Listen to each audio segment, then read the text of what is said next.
WNEMTV5 starts right now with breaking news. Taking you straight into some breaking news this morning. A teen suspected of murder now back in custody after escaping from a juvenile detention center. Saginaw County law enforcement on the search for the 14-year-old accused of killing his 10-year-old stepsister on Monday. Good morning, everyone. Thank you for waking up with TV5. I'm Blake Keller. And I'm Sierra Cersei. We're so glad to have you with us on this 4th of July. We have more details on that breaking news coming up soon. But first alerting you to what you need to know to get you on your way for this 4th of July holiday is Kyle. So, Kyle, what can we expect for our Tuesday? Well, first, it's going to be clear skies out there for us, as we do have some really nice conditions out there right now. It's nice enough to see beautiful views of our full moon this morning. This is a view over Mount Pleasant from our Mount Pleasant camera, zoomed in to see the moon there. It is big and it is bright, so it's not hard to see. Most areas have clear skies this morning, so it is really easy to get out there and see. Now, temperatures for us right now are currently holding in those middle to lower 60s, depending on where you are. We do have a few areas with some fog out there this morning as well, because we have some lingering humidity, and some of that lower visibility is again along our US 127 communities. As we go throughout the rest of our day, we're going to be looking at eventually those temperatures warming into the middle and upper 80s. Let's take a look at that traffic out there for you right now. We have had a few slowdowns out there at times this morning, and you can see we still have a little bit of that down near Flint right now, but most areas looking okay. The one that we have ongoing right now is the North Street crash and Pearson Road there. The Thompson Road and Torrey Road has recently been cleaned up. We do have another one here, and there's another one popping up, very small outside of our main roads there near Birch Run and Montrose as well. We'll take a look at those in more detail here later on. Tri-City's looking good for us right now, and our northern counties pretty good as well. I'll have a full forecast in a few minutes. Kyle, appreciate it. More on that breaking news out of Saginaw Township. Just overnight, 14-year-old accused of murder is back in custody after escaping from the county's juvenile detention center. Jamion Peterson is suspected in the death of his stepsister, Namila Turner Moore of Saginaw. The body of that 10-year-old girl was found August 30th at an abandoned home on Saginaw's east side. The Saginaw County Sheriff's Office says Peterson did escape around 5:30 p.m. yesterday. It was found just after midnight. It's not clear as of now how he did escape that center or where he was found exactly. But be sure to stay with TV5 for updates as we continue to follow this developing story. The Amber Alert for 2-year-old Winter Smith is still active this morning. Winter was kidnapped by Rashad Trice Sunday. He was arrested Monday morning in St. Clair Shores, but without Winter. Let's take a look there at your screen right now. This is the route Lansing police believe Trice took to get to Metro Detroit. So if you see anything unusual while driving eastbound on I-96 or I-94, please call the FBI tip line. That's 1-800-CALL-FBI. We're going to have more information on the Amber Alert in our next half hour. 4th of July, travelers bracing for more possible flight disruptions with severe weather continuing to roll through parts of our country. Already more than 300 flights have been delayed or canceled right here in the United States, with record-breaking travel volume that's expected. Naomi Ruckham has more.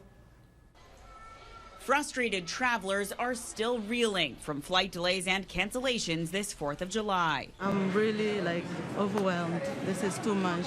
I just want to get to Los Angeles. Severe weather and staffing shortages caused thousands of flight cancellations and delays over the past 10 days, upending travel plans for millions. Today, more storms are expected to move through the Northeast and the Plains, which could cause even more disruptions. I'm hoping that I traveled the right time here, and I'm hoping that going back is the right time as well. United Airlines says it has dished out 30,000 flyer miles to customers whose flights were canceled or delayed last week. It comes as AAA predicts more than 4 million Americans will take to the skies this July 4th holiday. Though the bulk of travelers, more than 43 million, will hit the highways. Slow down and allow extra time to get to wherever you're going to. One added perk at the pump this Independence Day, AAA says drivers will pay over $1 less for a gallon of gas in many parts of the country compared to this time last year. Naomi Ruckham, CBS News. If you're hitting the road today for 4th of July celebrations, AAA says the busiest times to travel are between noon and 3 p.m. Congressman Dan Kildee joining the Saginaw fireworks team, raising this 80 by 50-foot flag at the Anderson and Court Street Bridge. Anyone who would like to volunteer and help with the displays asked to get there at 9 a.m. Volunteers will also be needed at 4:30 p.m. to lower that big flag. Excitement now building up for tonight's big fireworks show in Saginaw. Tens of thousands of people will fill Ojibwe Island and the surrounding area for this annual event. Planes flying ahead of the show with skydivers. The show expected to start around 10:15 or so. There's always some little twists that are new, but I think a lot of the mainstays that people like, those are going to be there, such as the waterfall on the bridge and some of the other fire bombs that we have on the bridge and things like that. So I'll tell everyone, you got to come out and see it, I guess, to learn what else is out there. Organizers expect as many as 150,000 people to attend. Still unfolding this morning, the controversy involving the police chief of Burton. In a unanimous decision, the Burton City Council voted to hire an independent investigative attorney to look into allegations against Police Chief Brian Ross. City Council received a letter from the Burton Patrol Group saying members have lost faith in the chief's leadership over what they regard as questionable decisions made over the years, especially concerning training of new officers.